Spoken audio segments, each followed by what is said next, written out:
Ya les publiqué bastante material en Facebook y también la UB he dejado visible también creo que todas las unidades que vamos a ver hasta tener el parcial, ¿sí?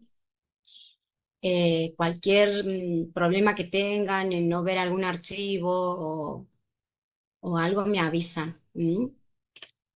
Eh, Les quería avisar eso. Bueno, por otro lado, em, les quería decir que nosotros con la profesora, excepto que sea algo, una medida muy fuerte, de hecho, si son directivas del decanato, es de la única manera que nosotros nos adherimos a los paros, pero mientras nos den la libertad de poder elegir si dar clase o no, nosotros damos clase, siempre, ¿sí? No nos adherimos a los paros. Con Georgina, sobre todo este curso que tenemos muy poquitas clases para dar una gran cantidad de temas, ¿sí? Para que sepan, por ahí nosotros no comunicamos porque damos por sentado que tenemos clase. En el caso que no, avisamos, ¿sí? Bueno. Eh, bueno, vamos a ver hoy cálculos de áreas de superficie, que es el último tema, como les decía, de la unidad número 5 de integrales múltiples. Este tema lo saben confundir con integral de superficie. Integral de superficie es otro tema que está dentro de la unidad número 5, perdón, la número 4, donde vemos campos vectoriales. Yo lo doy al último a ese tema. Termino de dar integrales curvilíneas, luego doy ecuaciones diferenciales y al último dejo integral de superficie, rotor, divergencia. ¿Mm? Eh, Así que no a confundir este tema que se llama cálculo de área de superficie. Eh, Cuando veamos integral de superficie voy a dar la diferencia entre estos dos temas porque lo saben confundir bastante.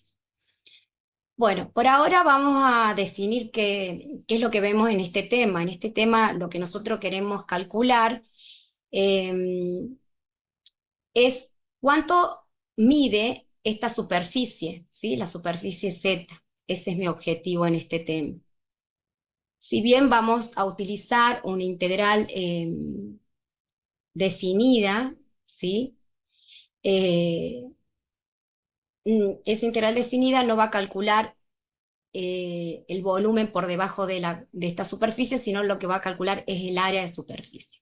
Este tema se lo relaciona, no es que se lo relaciona, sino que es la generalidad de longitud del arco de una curva, ¿sí?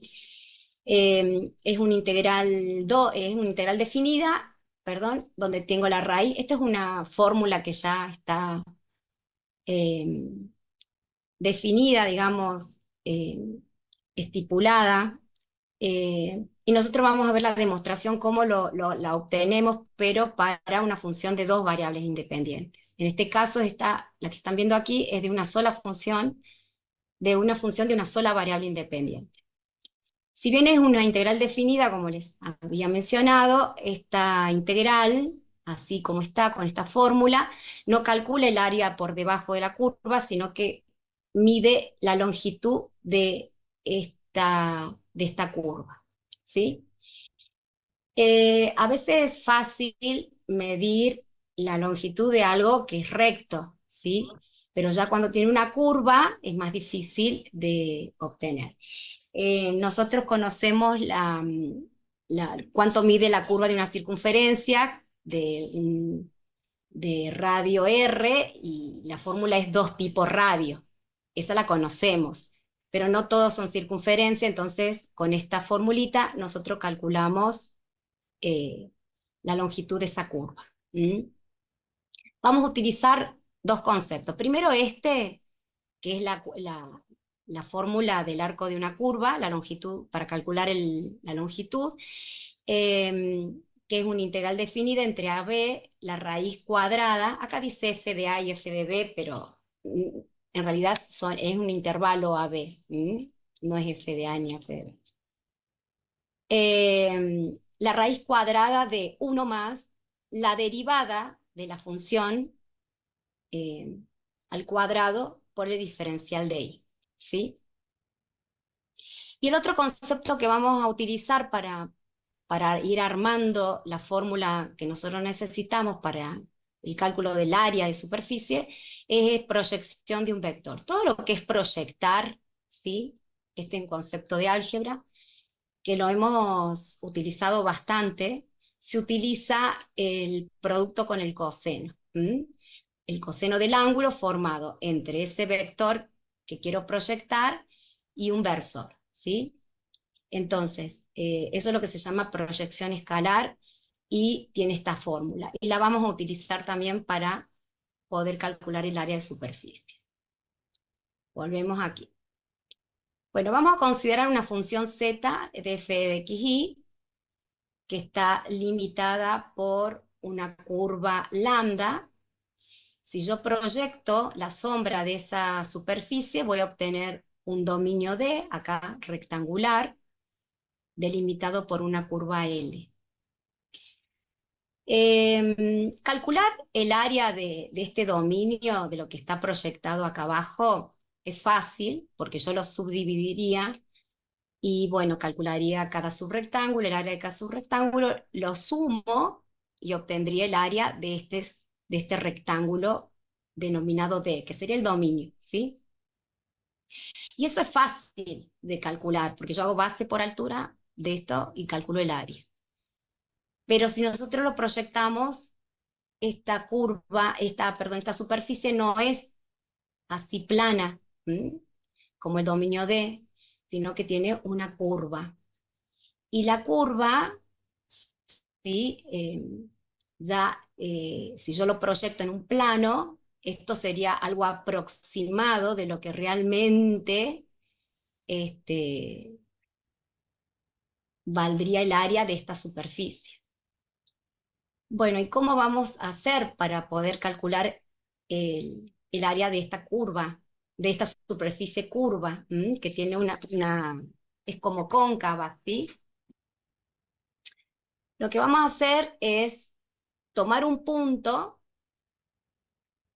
y vamos a hacer pasar un plano tangente en ese punto. Y nos vamos a ir moviendo así sucesivamente en toda la superficie y en cada punto vamos a hacer pasar un plano tangente. Es decir, que vamos a tener varios planos tangentes. Y la idea es sumar todos esos planos tangentes y también me va a dar un área aproximada, pero va a ser mucho más aproximada que trabajar con este D, con esta área del dominio. Bueno, entonces, esa es la idea, ¿sí? Y después tengo que aplicar el límite, como toda definición de integral, aplico para obtener la integral, aplico el límite a esa sumatoria de todos estos planos tangentes, pero vamos a ver cómo lo vamos a ir armando, ¿sí? Entonces, primero que nada vamos a tomar un punto, en este caso m y sub j tiene dos subíndices, porque bueno, hay dos variables que se van moviendo, x e y. Y en ese punto vamos a trazar este plano tangente. Y en ese plano tangente también vamos a considerar un vector normal a ese plano tangente, por ese plano tangente va a tener una inclinación. Si yo me corro el plano tangente, o sea, si yo me correría acá a otro punto y trazo un plano tangente en otro punto n, supongamos, este plano va a tener otra inclinación. Cada uno va a tener su inclinación. ¿Sí? ¿Cómo medimos esa inclinación? A través de, vamos a trazar un vector normal a ese plano tangente, es decir, perpendicular, y esta línea en punto es la proyección del vector z, del eje z, y eso me va a medir la inclinación que tiene ese plano tangente, que lo voy a necesitar para hacer la proyección al plano. En algún momento voy a necesitar ese dato también. Bueno, acá lo vamos a ver en el plano XY, vamos a hacer como un zoom, ¿sí? De lo que estaba aquí en el plano XY, vamos a trabajar con esto nada más, y vamos a ver que vamos a definir un subrectángulo, al que llamamos R sub IJ, que R y sub J es lo mismo que decir el producto de el incremento de X sub Y y el incremento de Y sub J, ¿sí? Y ese punto que yo defino acá va a tener como imagen, ¿sí?, al punto M. ¿Mm? Es decir, o puedo decir de otra forma, de otro punto de vista, yo tomo un punto M y lo proyecto al plano X como el punto, a ese punto le voy a llamar P, ¿sí? Este rectángulo le vamos a llamar R, ¿sí? Y perdón, a este rectángulo le vamos a llamar incremento de A. Acá lo llamo así, incremento de A y sub J. ¿Sí? Este punto P que está, lo vamos a definir que tiene como imagen M. Entonces a este rectángulo le vamos a llamar incremento de A y sub J.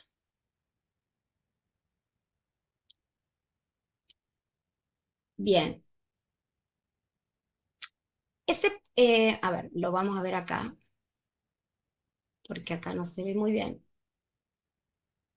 Cuando yo subdivido ese dominio, como lo habíamos analizado en la diapositiva siguiente, si yo proyecto a la superficie, ¿sí? Este punto P tiene como imagen M, pero este rectángulo que defino acá eh, tiene como imagen el plano tangente que he hecho pasar por el punto M. ¿Mm? A ese plano tangente, que sería un pedacito de toda la superficie, le voy a llamar incremento de sigma y sub J. ¿Qué va a pasar? Si yo, como les había dicho en algún momento, voy a moverme a través de toda la superficie y voy a ir marcando diferentes puntos, y en cada punto voy a ir trazando un plano tangente. Si yo hago la sumatoria de esos planos tangentes, voy a obtener el área aproximada. Entonces, eso es lo que nosotros vemos en esta expresión, ¿sí? Que si yo sumo, lo voy a completar, este plano tangente, que es el rectángulo, le voy a llamar incremento de sigma y J, ¿sí? Y lo que está ahí abajo, curvo, es la superficie en sí.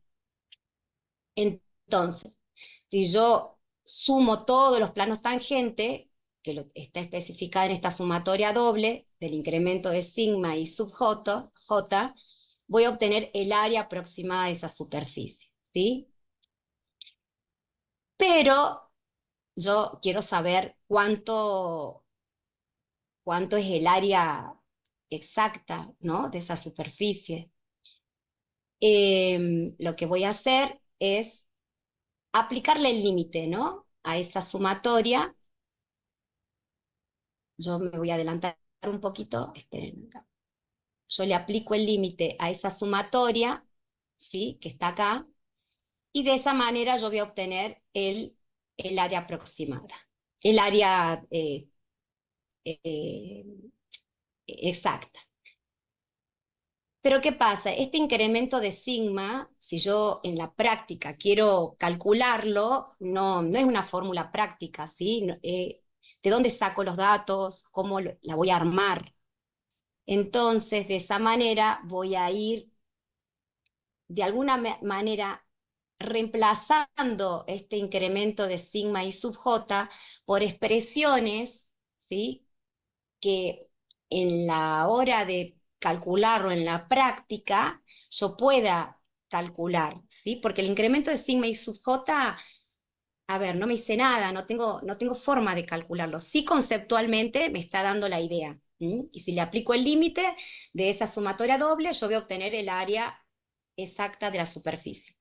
Pero no es una expresión práctica, no puedo calcularla, ¿sí? Sí puedo interpretarla eh, teóricamente o como una definición, pero en la práctica no me sirve. Entonces, por eso voy a empezar a trabajarla de esta manera, ¿sí? Voy a empezar a hacer una traducción y lo que vamos a hacer es lo siguiente. Eh, Vamos a utilizar esta recta normal y el eje de la Z para medir la inclinación de ese plano tangente y poder aplicar esta fórmula, que es la fórmula que me va a proyectar al plano XY, ¿sí? Si yo multiplico el incremento de sigma y J, que sería el plano, ¿no es cierto? El plano definido en un punto determinado, en este caso el punto M, por el coseno del ángulo gamma y sub j, ese ángulo el que está formado por la inclinación de, o sea, este vector normal que es perpendicular al plano, eh, midiéndolo con respecto al eje Z, tiene una inclinación, ¿sí? Entonces, eso me va a dar a mí este ángulo del coseno de gamma. Cuando yo hago el producto de estos dos expresiones, el coseno por el incremento de sigma, lo que voy a obtener es el incremento de A sub i j, que está en el plano. A ver, lo veamos en la práctica, en la gráfica. Es decir, cuando yo aplique el coseno de gamma por el incremento de sigma y j, lo que voy a hacer es proyectar este plano tangente al plano xy. Y en el plano xy, esto se llama, este rectángulo, incremento de a y sub j. ¿Se entiende? Todo lo que yo quiero proyectar, todo lo que yo quiero proyectar, tomo este concepto de proyección, ¿sí? En el cual yo tomo un vector, le aplico el coseno del ángulo formado entre dos vectores y lo que voy a hacer es proyectarlo al piso, ¿sí? En este caso, lo que voy a hacer es utilizar este ángulo gamma, que ¿cómo lo obtengo? Obtengo con el versor, porque un versor, este vector normal, por este eje de Z me va a dar ese ángulo, ¿sí? Me va a medir la inclinación multiplicado por este plano tangente que de alguna manera hay un vector acá. Lo que hago es proyectarlo en el plano X, ¿sí? ¿Por qué hago todo esto? Para ir armando una fórmula que sea más práctica, en la cual yo reemplace valores y me calcule el área. Porque, como les dije, el incremento de sigma y j no me dice nada. O sea, no puedo reemplazar con ningún valor, no lo puedo calcular, ¿sí? Entonces, lo que vamos a hacer es, dijimos que el incremento de sigma y j por el coseno de gamma y j es igual al incremento de a y sub j. Esto está en el plano XY, esto está la superficie, y este es el ángulo que forma el plano tangente con este versor, ¿sí? Bueno, ahora voy a despejar el incremento de sigma, que es mi incógnita, porque quiero saber a qué equivale ese incremento de sigma. Entonces voy a pasar este coseno de gamma, lo paso como dividiendo y me queda esta expresión. Entonces el incremento de sigma y j es igual al incremento de a y sub j sobre el coseno de sigma y j. Ahora, habíamos dicho que la sumatoria doble del incremento de sigma y j es la área aproximada de la superficie, ¿sí? Entonces, sabiendo que el incremento de sigma es igual a esta expresión, lo podemos sustituir. Y vamos armando así de esta manera. ¿Mm? También hemos estudiado en la unidad número 2 los cosenos directores. ¿Por qué decimos cosenos directores? Porque están medidos en función de los ejes. Y observemos aquí, este ángulo está medido en función del eje Z, es decir, que este, lo vamos a poner acá, sería la proyección del eje Z, ¿sí? De este eje que vemos acá. Esta línea punteada es la proyección. ¿Cómo está medido este ángulo en función de ese eje? Todo lo que se mide en función del eje son cosenos directores, ¿sí? Lo puedo reemplazar con esta expresión. Si ustedes eh, ven, no me acuerdo la página del apunte de Mongeot, pero hay una parte en la unidad número 2 donde definen todos los cosenos directores. El coseno de alfa, porque está medido con respecto a x, el coseno de beta, porque está medido con respecto a y, y el coseno de gamma, que está medido el ángulo con respecto al eje de la z. Nosotros vamos a utilizar el gamma, que está medido con respecto al eje de la z, y aparece, es una fracción que es 1 sobre la raíz cuadrada de la derivada parcial de la función con respecto a x elevado al cuadrado más la derivada parcial de la función con respecto a y elevado al cuadrado más, acá sería la derivada parcial de z con respecto a z, ¿sí? Entonces, por eso me queda 1. En el caso que yo hubiera eh, calculado el coseno de beta, es decir, con respecto al eje de la y, en la que aparece como 1 es esta derivada, ¿m? Y así sucesivamente, con todo. En este caso vamos a utilizar este solo, porque lo medimos en función de z, lo vamos a utilizar, ¿sí? Y lo vamos a reemplazar en esta fracción. Entonces, bueno, acá no lo tengo yo definido, en otras diapositivas sí. ¿Cómo me quedaría? Yo lo voy a agregar acá. Esto me quedaría, si yo reemplazo esto, ¿sí? Acá, ¿qué me quedaría?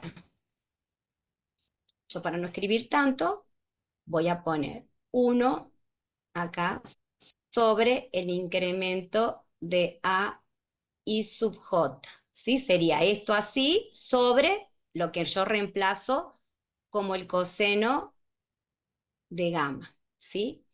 Entonces, si yo opero esta fracción, ¿qué me quedaría?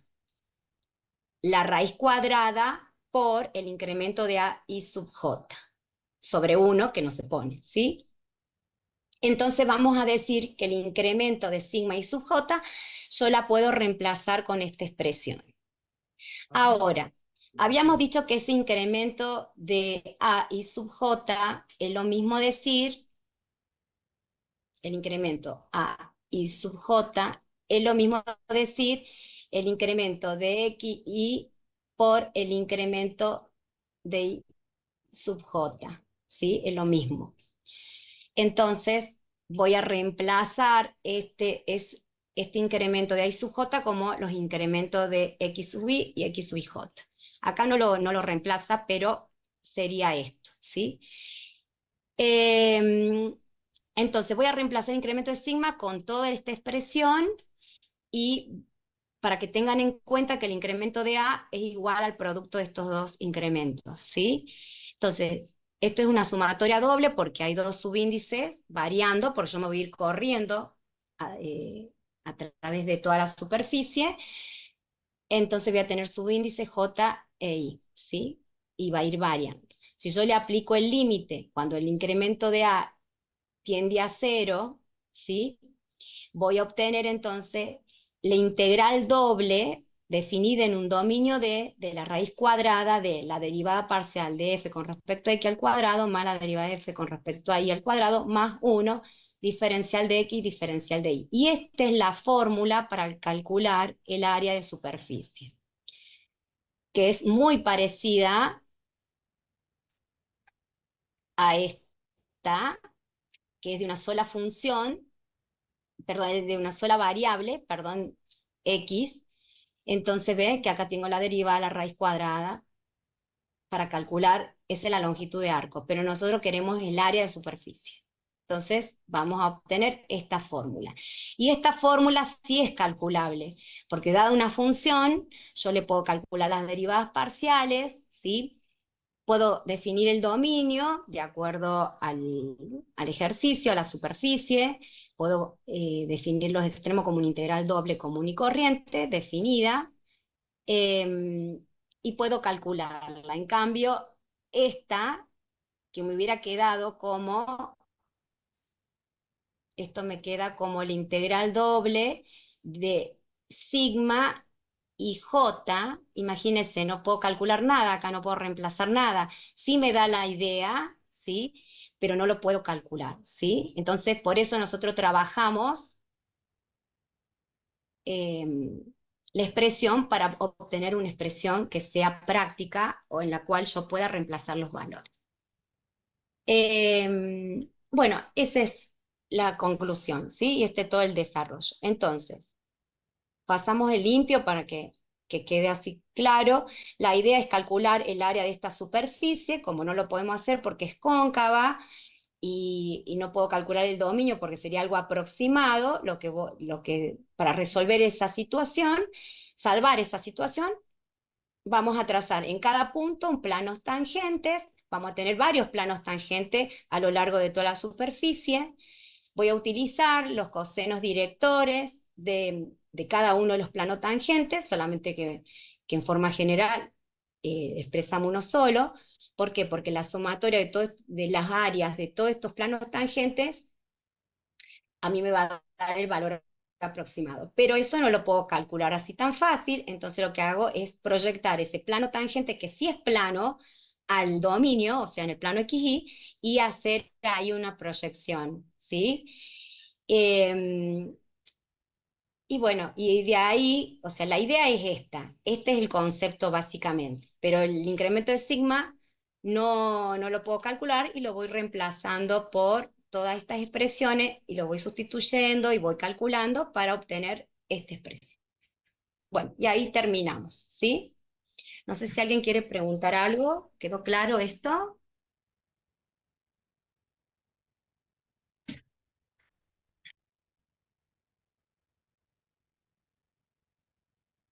Bueno, voy a dejar de compartir. ¿Nadie tiene dudas? ¿Quieren preguntar algo? Si no, saco la diapositiva ya. Bueno, ahora comenzamos con integral curvilínea. Vamos a empezar con el concepto. Eh, a ver.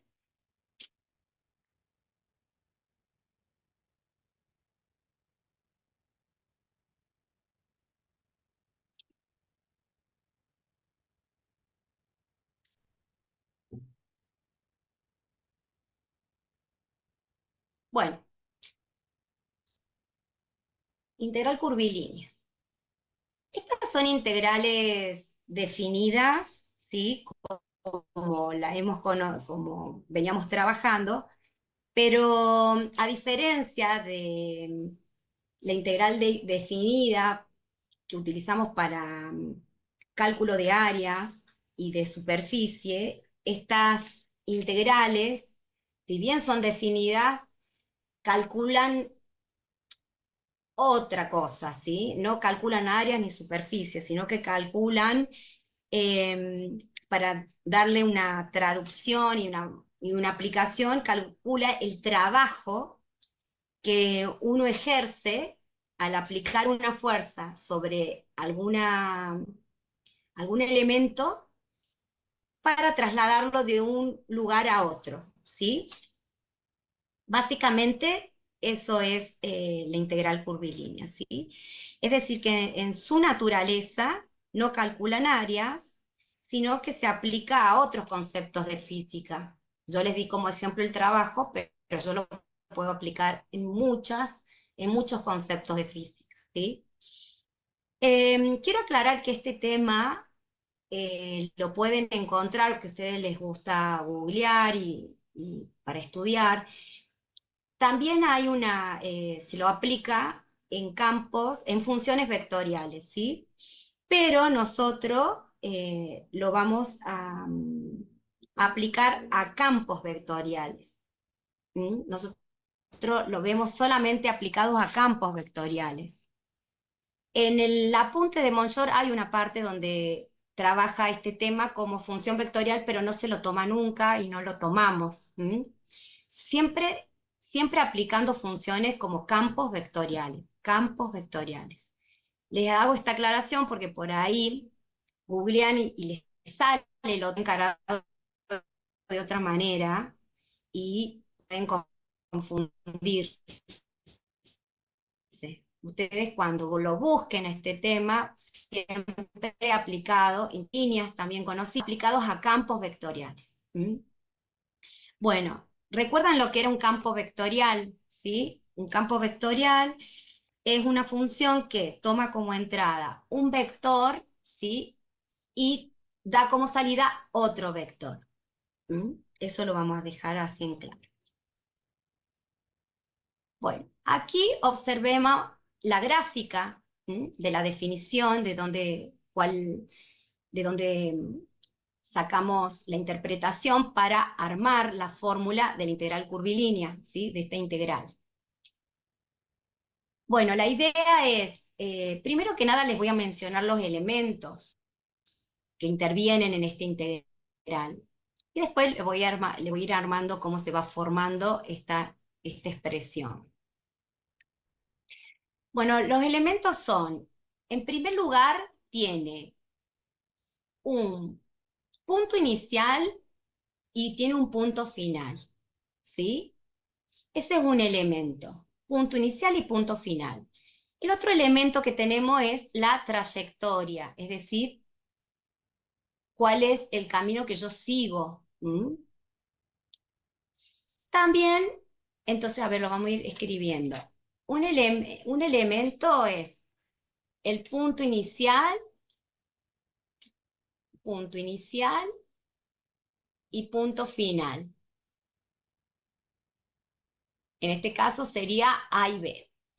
El otro elemento sería la trayectoria. La trayectoria.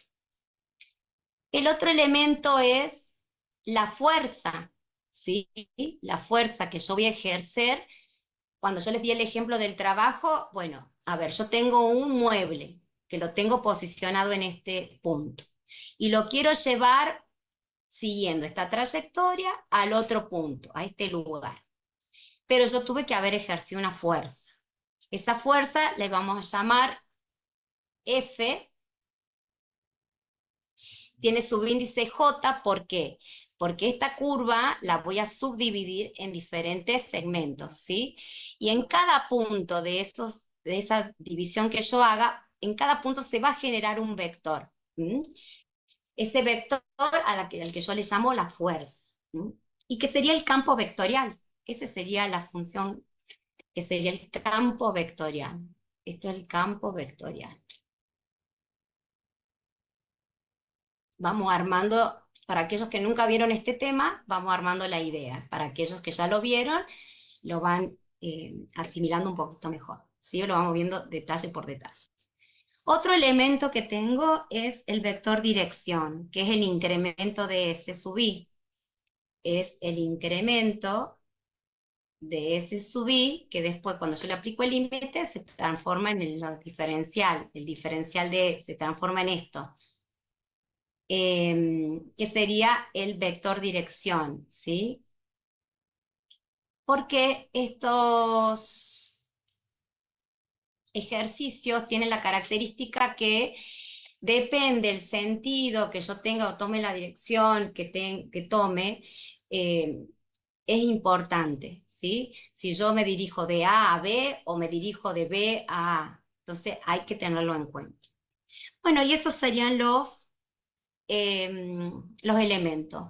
El punto inicial final, tengo una trayectoria, tengo el campo vectorial y el vector dirección. Bueno, cómo se calcula ese trabajo que yo ejerzo en fuerza? Que es que al ejercer una fuerza en un determinado elemento, para moverlo de un lado al otro. ¿Cuál es la fuerza? ¿Ve cuál es el trabajo que yo hago? ¿Cómo lo calculo? Bueno, con el producto del vector, del campo vectorial F y el vector dirección, que es el incremento de S. Pero este producto es un producto escalar, ¿sí? Es decir, que yo voy a hacer un producto escalar entre estos dos vectores. A medida que yo voy avanzando, esa fuerza va a ir variando en sentido y en dirección. O sea, es decir, que yo puedo tener así diferentes fuerzas a medida que yo voy avanzando, ¿sí? En cada punto se va a ejercer una fuerza diferente. Y en cada punto voy a tener un vector dirección también, en cada uno de ellos. Entonces, el producto escalar entre ese vector, entre ese campo vectorial y el vector dirección, me va a definir a mí, ¿sí? De alguna manera la integral curvilínea. Obviamente que yo para obtener el valor, ¿sí? Exacto, eh, tengo que aplicar el límite, ¿sí?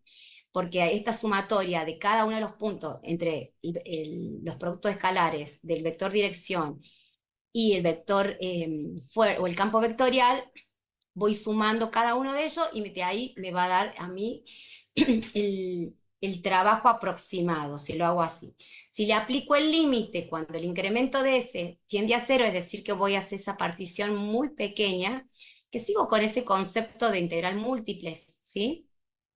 Que subdivido la región en porciones muy pequeñas. Bueno, acá lo mismo, subdivido esta trayectoria que ese incremento es muy pequeño, entonces de esa manera voy a obtener este integral de línea o integral curvilínea, ¿sí? Donde voy a tener el campo vectorial F y el vector dirección. Eh, bueno, eso quedaría así. Bueno, vamos a ver ahora. eh, ah, voy a dar esta definición porque si bien el apunte eh, lo relaciona con el trabajo, en la UB da como un concepto más general, sin aplicarlo a nada, ¿sí? Entonces el concepto general que, si lo quieren escribir, porque le dan diferentes definiciones, esta definición no está en el apunte, pero sí sirve para responder alguna pregunta a la UB, que aquellos que han rendido alguna vez final. El concepto general de esta integral curvilínea es la sumatoria de los productos escalares entre el vector, el campo vectorial y el vector dirección, ¿sí? A lo largo de una trayectoria dada. Ese es el concepto general. Es la sumatoria del vector, del campo vectorial F y el vector dirección a lo largo de una trayectoria dada. Es el concepto general. Bueno, ahora lo vamos a analizar parte por parte. El incremento de dirección es el incremento de X más el incremento de Y, ¿sí? Esto es un vector, este es un vector. Eh, Surge de acá, surge de esto, que hago una proyección acá, que este es el incremento de X, y este sería el incremento de Y. La fuerza, ¿sí? Está dada por el campo vectorial, eh, ahí está como función vectorial, pero esto que dice más, como tiene versores, ¿sí?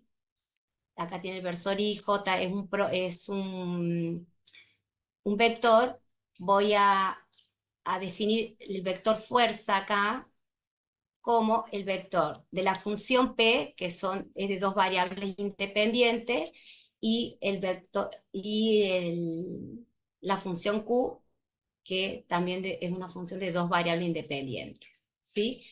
Este sería el vector fuerza. A ver, le vamos a poner como un vector. ¿Ve? Tienen como entrada dos variables independientes, x, y, que es un vector, y va a salir como imagen el resultado de la función p y q, que a la vez es un vector de dos componentes. ¿Mm? Bueno, si yo hago el producto escalar entre este vector, ¿sí? El incremento de este, por este vector, voy a obtener esta expresión. P, X, Y, incremento de X más Q por el incremento de X, Y, incremento de Y. Acá tienen su índice porque es decir que me voy a ir moviendo de a poquito, voy a ir avanzando, ¿sí? Por eso tiene estos subíndices. Bueno, aquí obtenemos el producto. Si yo le aplico el límite, acá lo pone como T, porque lo relaciona con el trabajo, pero puede ser otra magnitud. Acá aplico el límite, esa sumatoria de ese producto escalar, y obtengo el integral curvilíneo. Para la hora en la práctica, nosotros vamos a trabajar con esta expresión, ¿sí? La integral L, que define la trayectoria de P por el diferencial de X más Q por el diferencial de Y. Siempre, lo veamos acá, voy a definir el punto inicial y el punto final, y la función P siempre está asociada al diferencial de X, y la función Q siempre está asociada al diferencial de Y. Bueno, todo esto es la misma explicación, y tiene dos propiedades importantes. Primero, que si yo tengo una integral curvilínea con el sentido AB, es decir, lo veamos en la gráfica, si yo me dirijo de A hacia B y quiero calcular, cambio el sentido, ¿sí? Cambio el sentido, voy a cambiar el signo, ¿sí? Voy a cambiar el signo. Pero para que estos sean iguales, también cambié los índices, los extremos. Acá tengo AB. Si yo cambio el sentido, sería BA, ¿no es cierto? Pero para que sea igual a esto, le cambio el signo y es BA. Esta es una propiedad. Y la otra propiedad es que puedo usar un punto intermedio para particionar esa trayectoria.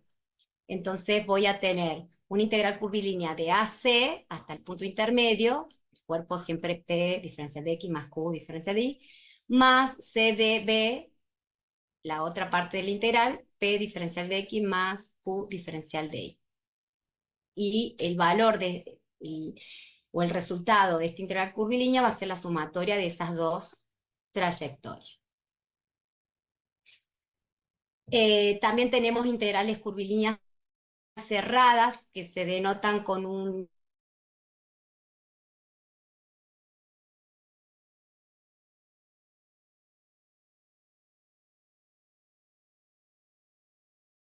de esos puntos intermedios.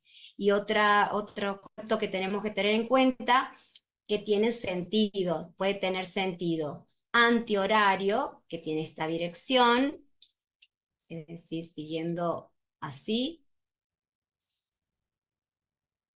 o, perdón, lo voy a poner con otro color, o antihorario, perdón, u horario, ¿sí? Entonces, podemos tener sentido horario o sentido antihorario, al revés, antihorario y horario, ¿sí? Cuando decimos antihorario, se entiende como sentido positivo, esta. Cuando le digan sentido positivo, es lo mismo que decirle antihorario. Sentido negativo, al revés, es horario. Quiere que sigan en este sentido. Y si no le especifican el sentido para seguir, se asume que es antihorario. Si no le especifican nada, se asume que es antihorario. Para calcular la integral curvilínea, que esto lo van a ver con mayor profundidad con la profesora, Eh, bueno, hay diferentes maneras, ¿no? de calcular. Básicamente lo que se hace es a esta expresión que es de dos variables, convertirla en una expresión de una sola variable. En este caso usa una variable auxiliar, es decir, que estamos parametrizando la función.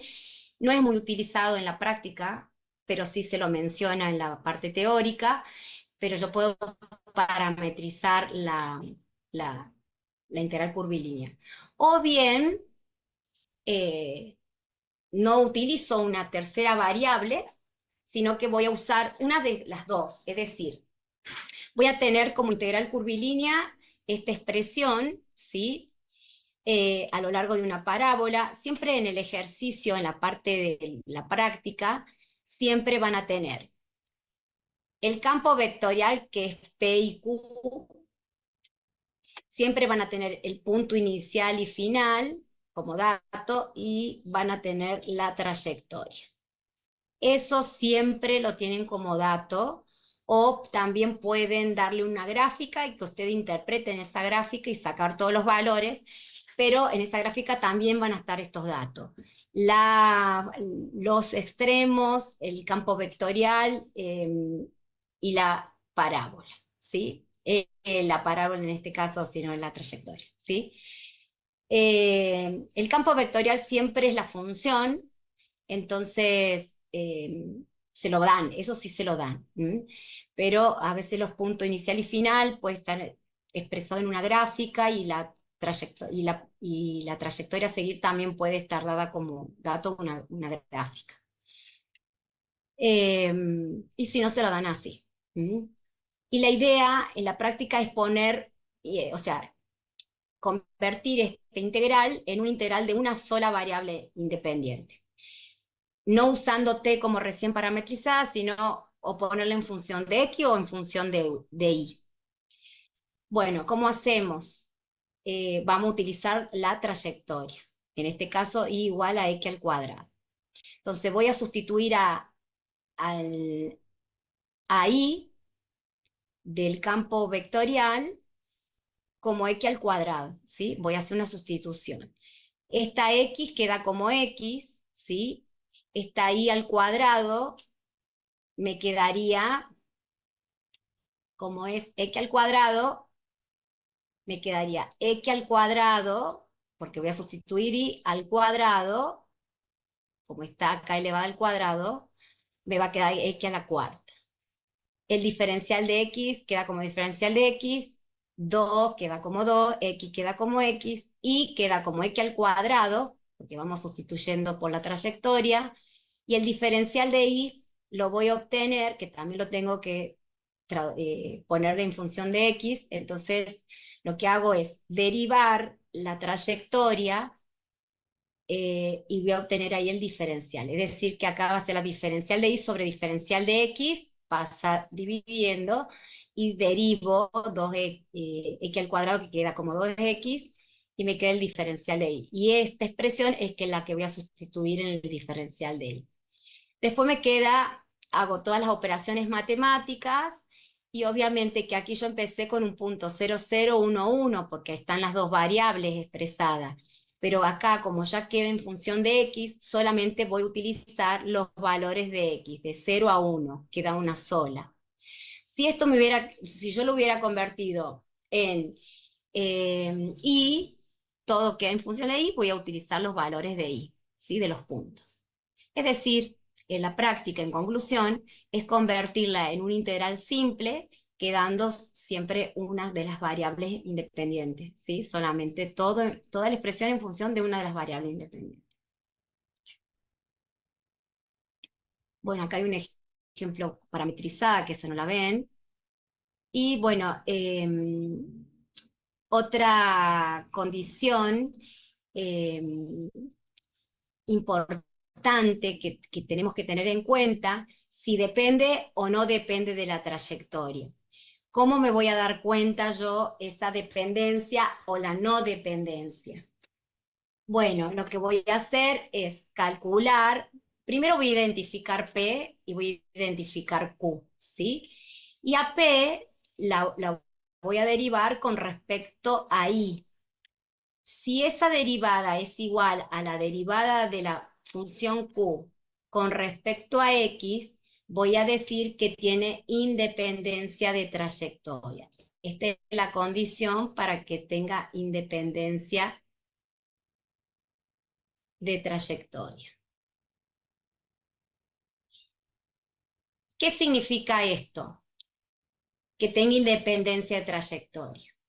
Supongamos que yo tengo como ejemplo esta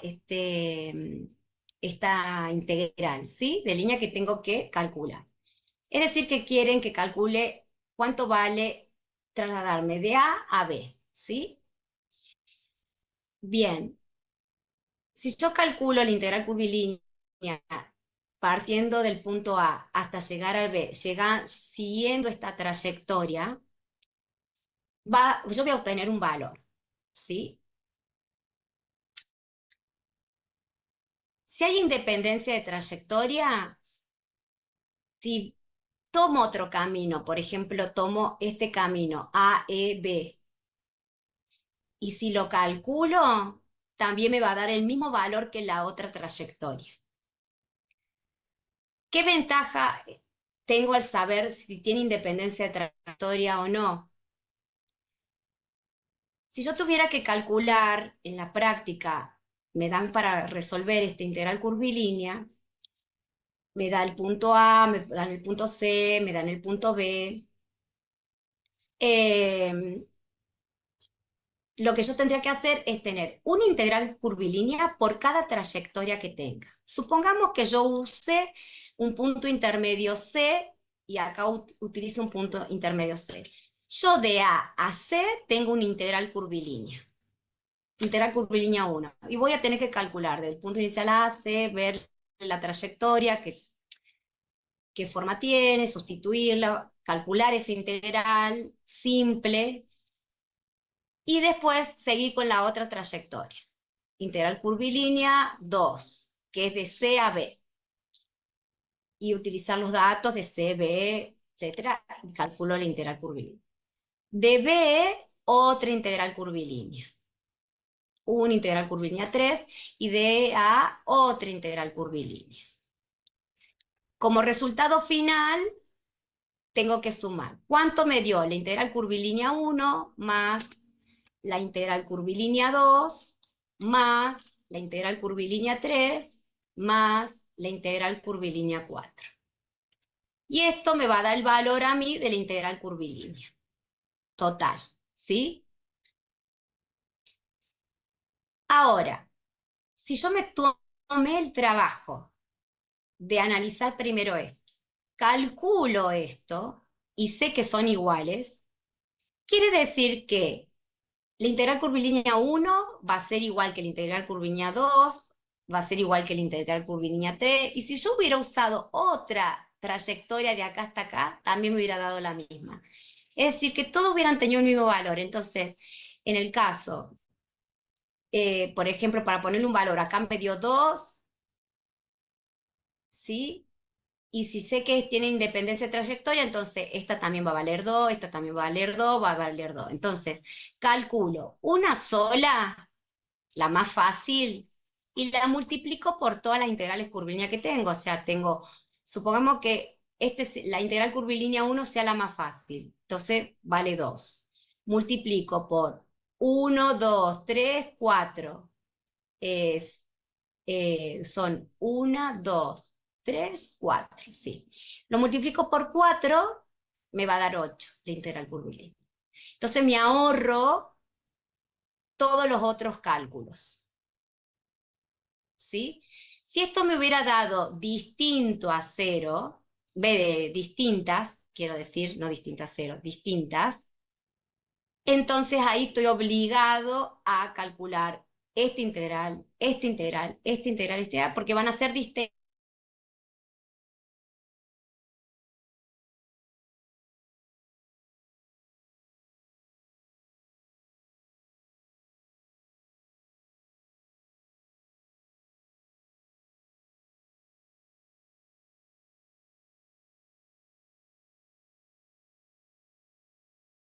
curvas que tenga en esta integral curvilínea. ¿M? Y me ahorro.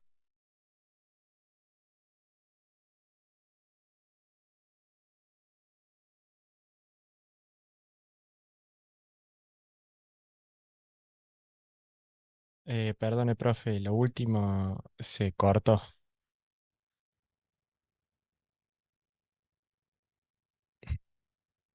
Bueno, ya sabemos por qué se cortó.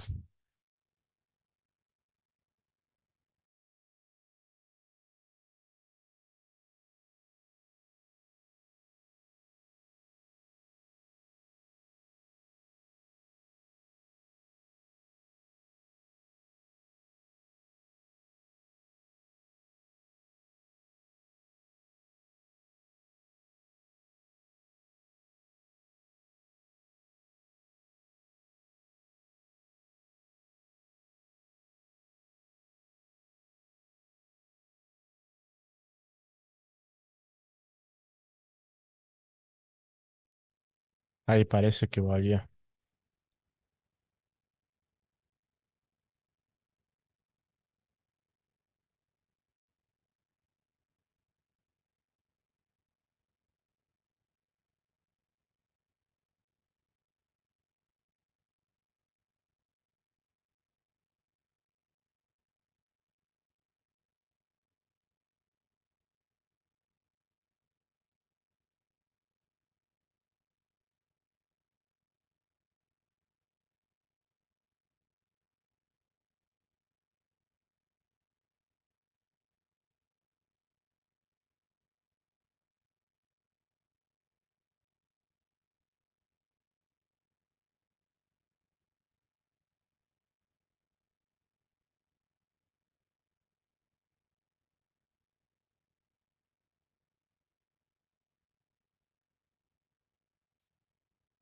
Me había silenciado, estaba hablando sola yo.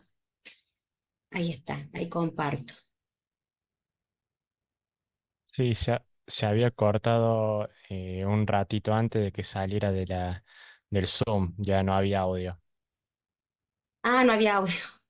Pues sí. Yo sin querer lo puse en silencio, Mm, porque por ahí, como tengo una pantalla digital, por ahí toco con la mano otra parte y se me activa. Como que tengo que tener cuidado, y a veces me silencio y no me doy cuenta. A veces sí me silencio yo y a veces que no. Les aviso. Cualquier cosa sí. me avisan.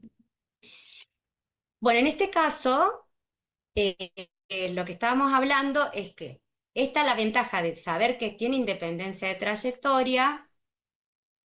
Entonces, yo sé que cualquier trayectoria que yo siga va a dar el mismo valor, sin miedo. Cualquier trayectoria que yo imponga me va a dar el mismo valor. Si esto es distinto, entonces sí me pongo a calcular todo. Entonces, a veces es preferible tomarse un tiempo, calcular esto para evitar cálculos innecesarios, ¿sí? Si estas derivadas son distintas, bueno, ahí sí tengo que calcular cada una de las trayectorias obligadamente porque no me van a dar iguales. Cada una va a tener un diferente valor. Y después el valor total va a ser la sumatoria de cada una de esas trayectorias, ¿sí? Así básicamente se trabaja eh, el cálculo, que ustedes ya lo van a ver bien, con profundidad en la parte práctica. En el teórico, bueno, eso es lo que nosotros le llamamos independencia esto es independencia de trayectoria, si cumple esta condición, ¿sí? Bueno, eso era lo último que se veía de esta diapositiva y voy a compartir otra.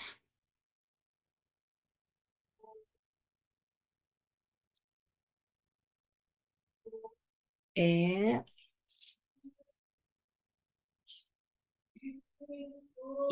integrales curvilíneas, cálculo de área.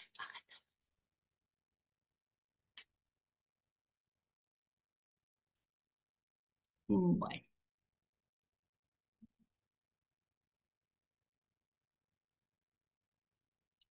bueno, ahora comenzamos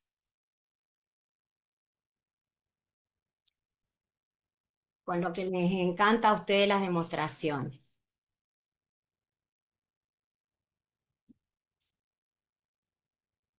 vamos a estudiar, para darle un panorama general de lo que se estudia con integrales de línea, básicamente lo que acabamos de ver es un panorama general, los conceptos, como los elementos y ese concepto de independencia de trayectoria, ¿sí? Y habíamos dicho que este tipo de integrales calculan otras medidas físicas que no son volúmenes ni tampoco áreas. Pero en este caso, aplicando esta fórmula específica, esta integral curvilínea que ven aquí me calcula el área de un dominio limitado por esta curva cerrada L. Es decir, que yo puedo calcular áreas con estas integrales, pero aplicando esta fórmula, ¿sí? Un medio del integral de curva menos y diferencial de x más x diferencial de y.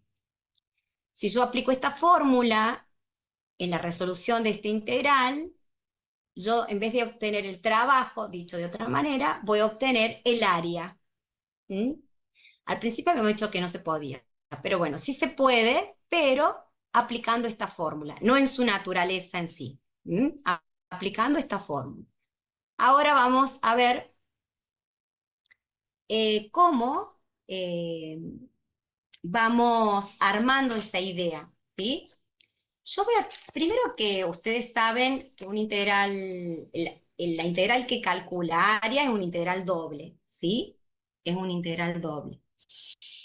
Y lo que sí tenemos que tener en cuenta que vamos a trabajar con una integral curvilínea cerrada, porque puede estar abierta, ¿sí? En esas abiertas yo no puedo calcular el área, obviamente.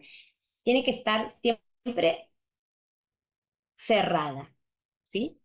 Eso vamos a considerar. Es decir, que va a estar limitada por una curva L, en este caso. ¿Mm? Bueno, primero vamos a recordar que la integral doble define los extremos, está definida por el dominio de diferencial de x, diferencial de y. Y vamos a considerar, ¿sí? Esta integral cerrada como una función de ABC, una función y. ¿Me entienden? La trayectoria ABC es la función y igual a f sub 2 de x, ¿sí? No, f sub 1, perdón, por ahí no leo los subíndices. Y la trayectoria AEC va a ser igual a f sub 2 de x. Es decir, que esta línea, esta curva es esta función y esta curva es esta función. Bueno, acá pasa de esto a esto, ¿sí? Aquí en el medio hay algunos pasos para entender un poquito más qué es cómo lo define, si lo quieren completar, para que entiendan un poquito más. Lo que vamos a hacer es, recuerden cuando yo definía un integral doble, yo voy a tener que definir un integral donde estén definidas las constantes. Puede ser que yo la tome como tipo 1. ¿Se acuerdan eso? ¿Se acuerdan o no? Donde mantengo constante a x, ¿sí? Y en este caso voy a definir x sub 1 y x sub 2. Voy a definir un integral. Yo quiero calcular el área de esto, ¿m? El área de este dominio. Entonces voy a tomar como constante x sub 1 y x sub 2, ¿sí? Recuerden que si yo definía como tipo 1, trazaba una flecha de abajo hacia arriba y la primera que tocaba era, en este caso, f sub 1. Voy a definir f sub 1 y f sub 2. Yo le voy a poner sin la x para no escribir tanto, ¿sí? No hay función de integración, así que es diferencial de x, diferencial de y. Después, si yo lo quiero acomodar, tengo la integral de x sub 1, x sub 2, diferencial de x, donde voy a tener f sub 1, f sub 2, diferencial de y. Bien, y ahora sí continuamos con lo que dice el apunte. Cuando yo integro esto, me queda y, bueno, si quieren lo ponemos acá abajo, o sí, acá lo vamos a poner, me quedaría la integral de x sub 1, x sub 2, diferencial de x, y valuado entre y sub 1 y sub 2. Es decir, que voy a aplicar Barrow y voy a sustituir y voy a hacer f sub 2 menos f sub 1 y acá sí continuamos con la integral. Es decir, que esto es lo que ha sucedido. Nosotros hemos definido en base a esta gráfica los extremos, hemos integrado y hemos obtenido esta expresión. Aquí realizo la descomposición de esta integral y tengo la integral de x sub 1, x sub 2, de f sub 2, x, diferencial de x, menos la integral de x sub 1, x sub 2, f sub 1, ¿sí? Esta integral se puede considerar como una integral curvilínea a lo largo del arco ABC. ABC. Bien, ¿cuál? ¿Cuál de ellas? Esta. Esta sola que está acá en el primer término se puede considerar una integral curvilínea entre A, B y C. ¿Sí? Es decir, que tengo el extremo de x sub 1 a x sub 2 y tengo la curva f sub 2 de x. ¿Sí? Esa es una. Pero ¿qué pasa? Yo tengo A, B y C, ¿no es cierto?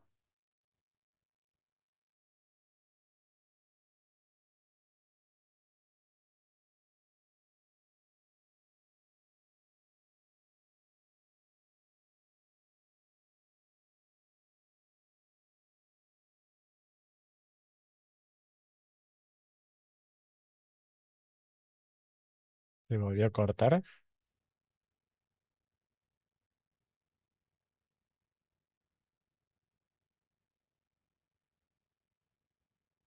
parece.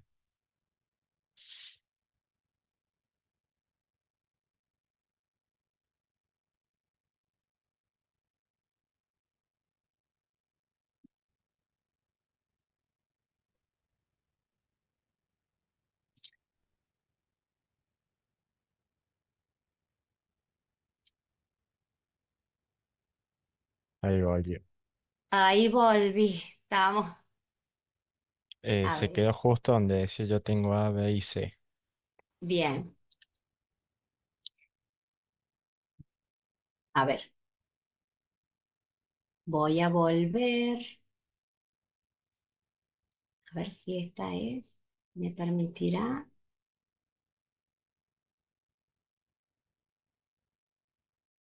No, no. Tengo que salir. No, no me permite. Esperen un segundito. Voy a dejar de compartir. Ya les vuelvo a compartir. Se va, capaz que se borre o no, porque tengo que salir todo de nuevo. Ay. Yo no sé si ustedes tendrán el mismo problema mío. He cambiado de proveedor de internet 1000 veces, pero sigo con problemas y sigo con problemas con internet. A ver, pero no me sucedía esto, ¿eh? Este último tiempo es una cosa que están dando re mal la...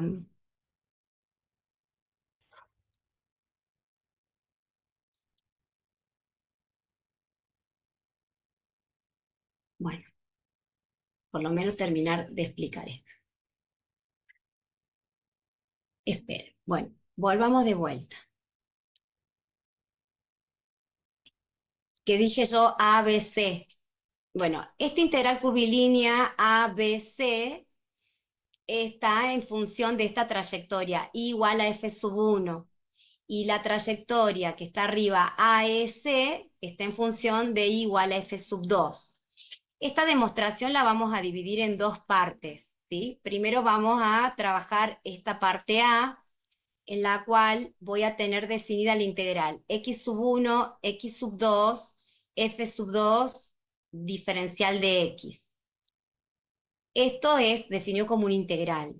Si yo la quiero convertir en una integral curvilínea, esta integral, esta partecita, me define la trayectoria AEC, ¿sí? AEC, por eso se le pone acá los subíndices AEC. Y habíamos dicho que I es igual a F sub 2, entonces es como que hago el proceso inverso. Ahora F sub 2 lo voy a sustituir por I, ¿sí? Pero ¿qué pasa? Yo tengo en este sentido AEC, que es un sentido horario, es decir, que estoy definiendo este horario, este sentido. Pero ¿qué pasa?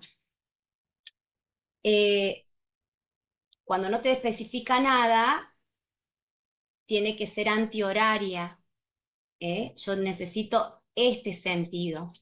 Entonces, habíamos dicho que por propiedad, esto AEC es igual a CEA con signo negativo. Entonces me queda menos la integral de CEA de I diferencial de X, ¿sí? ¿Se entendió lo que hice acá? Lo que hice es convertir una integral común, ¿sí?, en una integral curvilínea. La interpretación es la siguiente. En vez de tomar los extremos de x sub 1 a x sub 2, que va de acá hasta acá, y tomar la función f sub 2, la convierto en línea o de curvilínea usando la trayectoria AEC y AF, acá se ve, miren, acá dice I igual a F sub 2. Bueno, en vez de trabajar con F sub 2, lo convierto en la letra I, ¿sí? Recuerden que estamos demostrando esta fórmula, y acá tenemos I, y acá tenemos X, ¿sí? Entonces, hacemos el proceso inverso. Partimos de una integral doble, la definimos como ustedes ya saben, aplicamos barro y en este caso aplicamos la descomposición y vamos a utilizar solamente la parte, vamos a trabajar con la parte A. Y esa parte la vamos a convertir como una integral curvilínea. Y yo cambio el signo acá porque esta es horaria. Si quieren le ponen ahí, no sé si lo tendrán a mano, esto es horario, sentido horario. Y yo lo necesito antihorario, ¿sí? Antihorario. Por eso cambio el sentido. Ahora voy a trabajar con la B, con esta parte. Esta parte es x sub 1 a x sub 2, F1. X sub 1 a x sub 2 tiene este sentido, es decir, que yo no tengo que cambiar ningún sentido porque ya tiene el sentido antihorario, ¿sí? Es decir, que va de A, B, C. Ahora lo convierto en curvilínea ABC y habíamos dicho que I igual a F1, entonces lo sustituyo como I. Y me quedó acá la integral negativa de CA de I diferencial de X y acá la integral de ABC y diferencial de X. ¿Se entendió lo que hicimos hasta ahí? Falta todavía, ¿sí? Bueno, lo voy a sustituir por sus iguales. Esta era negativa, ¿sí? Me había quedado negativa porque le cambia el sentido. Y la formulita por descomposición acá, que era menos, esta, la otra que me había quedado positiva, pero acá la vamos a poner negativa, ¿sí? Vamos a sacar factor común, el signo negativo, ¿sí? Y acá me quedaría CA de I diferencial de X más ABC de I diferencial de X. ¿Qué hicimos? CEA le sumo a BC, que esto es la integral, ¿sí? Cerrada toda cerrada, o sea, si yo sumo estas dos partes, sería la integral, la puedo resumir como A igual a menos la integral de y diferencial de x. Ese sería el resultado final, porque yo sumo esta parte y esta parte me da esta integral, que esta integral sería una integral cerrada de línea, porque cierro el círculo, pero me queda negativo, menos la integral de y diferencial de x, que acá está, ¿sí? Acá está. Ahora, la voy a analizar en el otro sentido ahora, ¿eh? O sea, no en el otro sentido, perdón. Recién la tomamos como tipo 1 y ahora la vamos a tomar como tipo 2, dicho de otra manera, ¿sí? Si ustedes, el tipo 1 era mantengo constante, vamos a ponerle acá para que esta la voy a tomar como tipo 1, pónganle ahí para que se ubiquen, que mantenemos. Tipo 1, ¿qué es? Mantengo constante a x mientras hago los extremos que varían, esto es constante, mientras las funciones son la y, ¿sí? Ahora, la voy a ver desde otra perspectiva para encontrar el otro término que era x. Entonces, ¿a quién mantengo constante? A y, ¿sí? Es decir, a esta integral doble la voy a definir, bueno, acá faltaría, yo la voy a poner acá arriba, la integral doble va a ser y sub 1 y sub 2, porque mantengo constante ahí, diferencial de y, yo ya lo voy a dejar así eh, asociado a cada una de las variables, y acá voy a tener dos funciones, ¿sí? A ver, lo voy a explicar con esto. Voy a tener esta función, esta parte, a la que yo le voy a llamar ahí, miren, x1 de y, porque es una función de y. Acuérdense que es tipo 2. Y la otra, que es la x sub 2, es la otra curva, la otra porción de curva que me quedaría. Estas son funciones de y, ¿sí? Entonces, aquí, ¿qué me quedaría? La constante x sub 1, x sub 2, ¿sí? Y la función x de 1 de y este es x sub 2 de y diferencial de x, ¿sí? Bueno, eh, acá mantengo constante ahí y acá tenemos función. Bien. Si yo hago la descomposición, ¿sí? Hago la descomposición de esto yo queda x y la voy a sustituir con esta variable y voy a obtener el barrow x sub 2i menos x sub 1i diferencial de y. Y voy a hacer la descomposición todo igual que la anterior, pero estoy con las funciones x. Bien, voy a también trabajarla en dos partes. Esta va a ser A y esta va a ser B.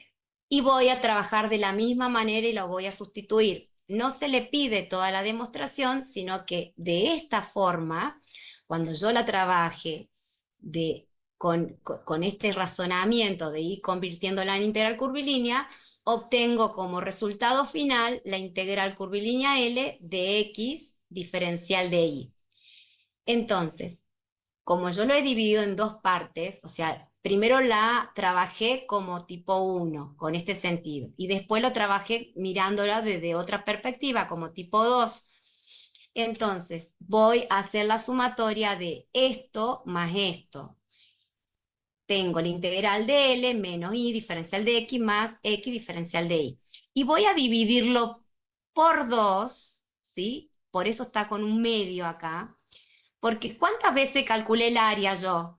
Primero la calculé como tipo 1, calculé todo, y luego lo calculé nuevamente como tipo 2. ¿Cuántas veces lo calculé al área? ¿La calculé? 2 veces. Está duplicada el área. O sea, si yo no pongo este un medio, me daría el doble del área que tendría que calcular, ¿sí? Porque un término me calcula un área y el otro término me calcula la otra área. O sea que está calculada 2 veces. Por eso se lo divide por 2, porque está calculada 2 veces. ¿Se entendió? ¿Se cortó o no? ¿Hola?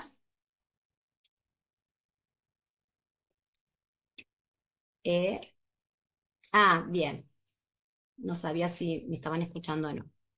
Bueno,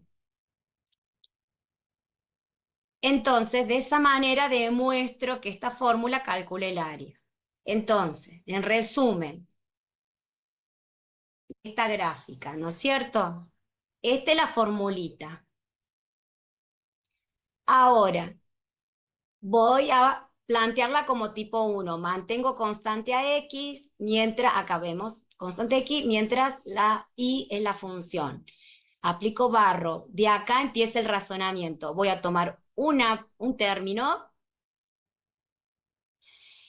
y la voy a convertir en curvilínea. Tengo que convertirla en antihoraria, ¿sí? Entonces cambio el signo. Después tomo la otra parte, la otra curva, también la convierto en curvilínea, no convierto nada porque ya de por sí es antihoraria.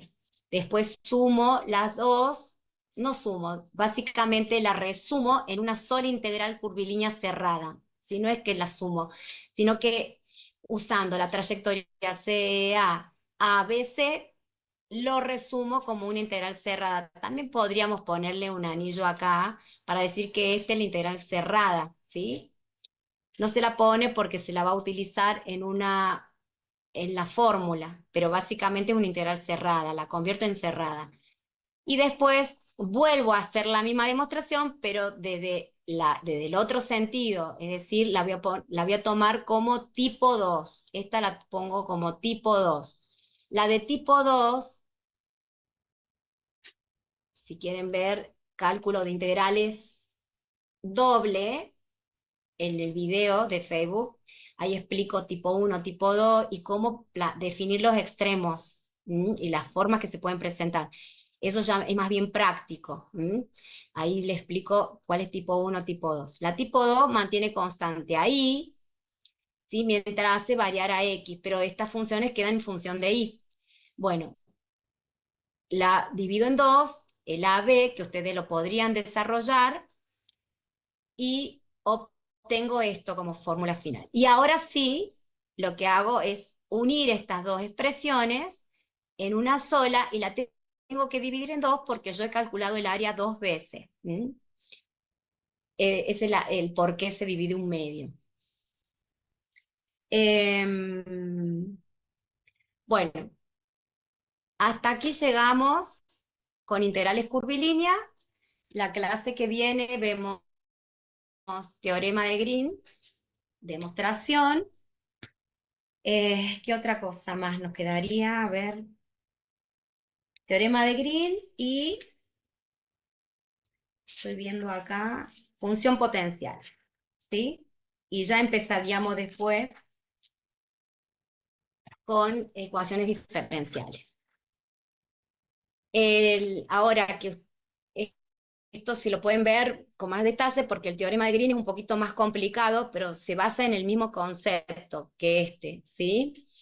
Ese razonamiento que es convertir un integral común en una integral curvilínea. La integral curvilínea, fíjense que trabaja con la trayectoria. ¿eh? Bueno, cualquier duda tienen los videos disponibles y pueden ahí sacarse las dudas y cualquier cosa me preguntan. Bueno, hasta aquí llegamos, chicos. Nos vemos en la clase que viene.